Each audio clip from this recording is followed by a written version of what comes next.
పరిస్థితుల్లో అసలు అమ్మాయిల సెక్యూరిటీ మీద చాలా అనుమానాలు ఉన్నాయి పేరెంట్స్కి కానీ సమాజానికి కానీ. అటువంటి పరిస్థితుల్లో ఆంధ్రప్రదేశ్లో కృష్ణా జిల్లాకు సంబంధించి గుడ్లవల్లేరు ఇంజనీరింగ్ కాలేజీలో వాష్రూమ్స్లో హిడెన్ కెమెరాస్ పెట్టి గత కొన్ని రోజులుగా అమ్మాయిల చిత్రాలన్నీ కూడా రికార్డ్ చేస్తూ చాలా జుగుప్సాకరమైన విషయం సార్ ఇది. దీని మీద ఇమ్మీడియట్గా గవర్నమెంట్ అయితే స్పందించింది, కలెక్టర్కి అక్కడికి పంపించారు. చంద్రబాబు నాయుడు, లోకేష్ కూడా కొద్దిసేపటి క్రితం ట్వీట్ చేసిన పరిస్థితి.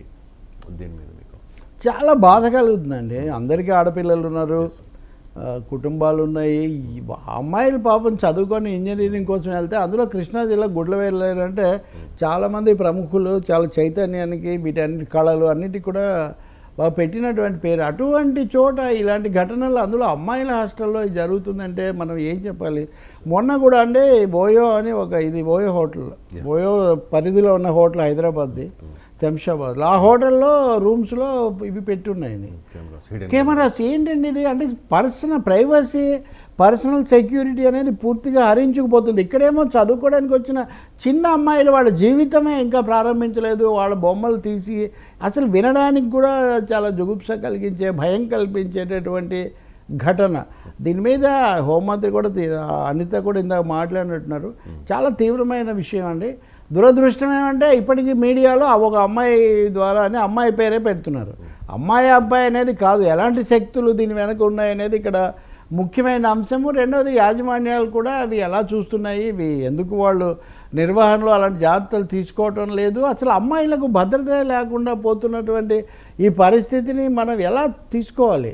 ఇక్కడ ప్రశ్న ఏంటంటే ప్రైవేట్ హాస్టల్స్ విపరీతంగా అనుమతిస్తున్నాం మనం. Private hostels, working women's hostels, వీటన్నిటిలో అసలు భద్రత ఉందా లేదా, ఇవన్నీ ఎవరు తీసుకుంటున్నారు, ఎవరు వీటిని కొంటున్నారు, ఏం జరుగుతుంది. ఒక పెద్ద విషవలయం లాగా, ఒక వికృత విషవలయంలో ఒక అసభ్య ప్రపంచం, ఒక చీకటి ప్రపంచం అనేది సాగుతూ ఉందని పాలకులు, పోలీసులు ఎన్ని మాటలు చెప్పినా దాని మీద ఉండాల్సినంత నిఘా కానీ అది ఉండడం లేదు. ఇప్పుడున్న ఇది చాలడం లేదనేది అర్థమవుతుంది. అమ్మాయిలందరూ ఆందోళన చేస్తున్నారు. నేను ఇందాక వస్తూ చూస్తున్నాను, విద్యార్థి సంఘాల నాయకులు వాళ్ళు వెళ్ళారు. చాలాసార్లు ఘటనలు జరిగినప్పుడు జరిగిన చోటును బట్టో మనుషులను బట్టో వాటిని మనం మాఫీ చేయడం, హుషప్ చేయడం వల్ల ఈ ధోరణులు ఇవి భయంకరంగా పెరిగిపోతున్నాయి. చాలా ఆందోళనకరమైన, మొత్తం సమాజం ఇది సిగ్గుతో తలదించుకోవడం అంటారు చూడండి, అలాంటిది చేసేవాళ్ళు ఎవ్వరైనా కానీ చాలా దారుణమైన అంశం. ఇప్పుడైనా కానీ నా ఉద్దేశంలో అమ్మాయిల భద్రత అన్నది కేంద్రంలో నిర్భయ అయినా, మీరు ఇందాక చెప్పిన కోల్కతా ఘటనలో అభయ అయినా, అభయ తల్లిదండ్రులు ఈరోజు వాళ్ళకు పంపిన ఫోన్ కాల్ గురించి చెప్తున్నారు. వాళ్ళకు 3 సార్లు 3 రకాలుగా ఫోన్ కాల్ చేశారు, అక్కడ ఏం జరిగిందనే దాని మీద. ఎవరు ఆ ప్రిన్సిపాల్ను ఇప్పుడు చర్య తీసుకుంటున్నారు, అది గవర్నమెంట్ది. కాబట్టి ఈ ఘటనలన్నీ నిర్భయ అయిపోయింది, అభయ అయిపోయింది, దిశ అయిపోయింది, దానికి పెద్ద యాప్ అన్నారు. అందరూ వాళ్ళ హడావుడి చేశారు, కానీ అమ్మాయిలకు మటుకు భద్రత లేకుండా పోతూ ఉంది. అసలు అమ్మాయిలకు సంబంధించిన ఇలాంటి అంశాలు చర్చనీయమైపోయి అవి వీడియోలాగా మారిపోయి ఎంత వికృతంగా మారిపోతుంది. నిజంగా గట్టిగా నిలబడుతున్నందుకు వాళ్ళని అభినందించడంతో పాటు అందరూ వాళ్ళకు తోడుగా ఉండాలి. So security and safety and also dignity. Safety, security, ఏ బొమ్మ బయటకు వచ్చింది కదా, డిగ్నిటీ ఆఫ్ గర్ల్ అన్నది, ఉమెన్ అన్నది ఎలా ఘోరంగా దెబ్బతింటుంది అన్నది ఇక్కడ చాలా ఆందోళన కలిగిస్తుంది. ఐ థింక్ కలెక్టర్ నుంచి మంత్రుల వరకు దీని మీద ఒక పూర్తి వివరాలతో రావాలి. రాష్ట్రంలో ఉన్న హాస్టల్స్, ఆ రాష్ట్రమైనా తెలంగాణ అయినా దేశంలో అయినా, ఈ హాస్టల్స్ భద్రత మీద ఒక మాన్యువల్ కూడా రూపొందించాల్సిన అవసరం పూర్తిగా ఉంది. చాలా ఫేమస్ కాలేజ్ సార్ అది, కొన్ని వేల మంది పెద్ద కాలేజ్ అది. అవును, చాలామందికి అంటే ఆ కాలేజీలో చదువుతున్న అమ్మాయిల తల్లిదండ్రులకు, బంధువులకు, వాళ్ళకి కూడా ఒక అనుమానం ఉంటుంది కదా సార్, మా వీడియోలు రికార్డ్. అవునండి, చాలా అండి, భయం అండి. ఇప్పుడు ప్రభుత్వం ఇమ్మీడియట్గా యుద్ధ ప్రాతిపదికన చేయాల్సింది ఏంటి? ఎందుకంటే వన్స్ అవి ఏమన్నా బయట రిలీజ్ అయితే ఇంకా వాళ్ళ అంటే నెంబర్ 1 ఒక దోషిని అరెస్ట్ చేశారని కూడా చెప్తున్నారు. వాళ్ళ ద్వారా లింక్లు ఏంటో తెలుసుకోవాలి, వాటి అన్నింటినీ డిమాలిష్ చేయాలి. 3వది దీనికి సంబంధించిన నెట్వర్క్ మాఫియా ఏముంది అనేది తెలుసుకోవాలి. 4వది ఈ శక్తులు ఎక్కడెక్కడ విస్తరించి ఉన్నాయి అనే దాన్ని కూడా ఐడెంటిఫై చేయాలి. 5వది వీళ్ళకు మద్దతుగా ఉన్న వాళ్ళు ఏంటి తెలుసుకోవాలి. 6వది యాజమాన్యము, అక్కడ నిర్వాహకులు వాళ్ళ పాత్రను గురించి కూడా తెలుసుకోవాలి మనం. అంటే ఎవరినైనా కదా, ఒక ఘటన జరిగినప్పుడు ఎవరికైనా కానీ నోటీస్ ఇస్తారు, అందులో ఇంకా వేరేది లేదు. సో ఈ విధమైన ఒక సమగ్రమైనటువంటి దృక్పథం టైం బౌండ్గా కూడా చేయాలి. చాలా కీలకమైనది, రాజకీయాలు ఇందులోకి రాకూడదు. పార్టీలు లేకపోతే వాళ్ళు ఎవరి వైపు కాదు, లేకపోతే ఇంకా ఏ అంశం కూడా కాకుండా జరిగిన దాన్ని తప్పును సరిదిద్దడము, అమ్మాయిలకు న్యాయం చేయడము, భద్రత భరోసా కల్పించాలి. అసలే ఈ దేశంలో ఇప్పటికీ కూడా మహిళల విద్య తగినంతగా అభివృద్ధి చెందని ఈ దేశంలో కాలేజీలకు వెళ్తే ఇలా జరుగుతుంది అనేటటువంటి వాతావరణం వస్తే కనుక చాలా అది మరింత నష్టం జరుగుతుంది. సో దీన్ని చాలా ఆల్రౌండ్ తీసుకోవాలి, మామూలు విషయం కానే కాదు, ఇది చాలా సీరియస్. ఎవరు దెబ్బతిన్నారు లేదా ఎవరయ్యారు అనేది కాదు, నిజంగా మీరు అన్న సందేహం కూడా ఉంది. ఇంకోటి కూడా మనం తీసుకోవాలి, వీ డోంట్ కేర్ అనేటటువంటి ఒక భరోసా కూడా అమ్మాయిలకు కూడా కల్పించాలి.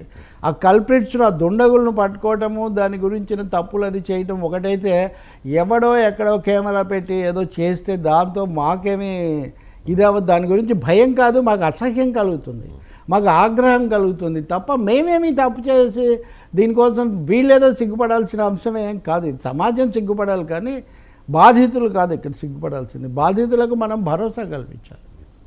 ఇక వైసీపీ గవర్నమెంట్ వెళ్ళిపోయింది, కూటమి సర్కార్ వచ్చింది.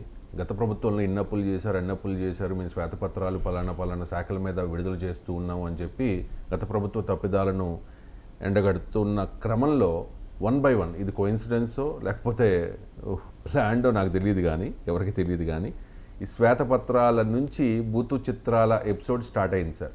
ఇప్పుడు మొత్తం అంతా కూడా దీని చుట్టూనే జరుగుతోంది. విజయసాయిరెడ్డి ఇష్యూ, దువ్వాడ శ్రీనివాస్ ఇష్యూ, తర్వాత అనంతబాబు ఏదో ఒక వీడియో వైరల్ అయింది, అది ఆ తర్వాత ఇప్పుడు జరుగుతున్న జత్వాని ఇష్యూ అవ్వచ్చు. ఈ శ్వేతపత్రాల నుంచి బూతు చిత్రాలకు వరకు ఈ రాజకీయ, నేను మీకు చెప్పింది అదే, శ్వేతపత్రాల నుంచి బూతు చిత్రాలకు ప్రయాణం అన్నది అది రాష్ట్రానికి ఏం పెద్ద గొప్ప మేలు చేసే విషయం కాదు.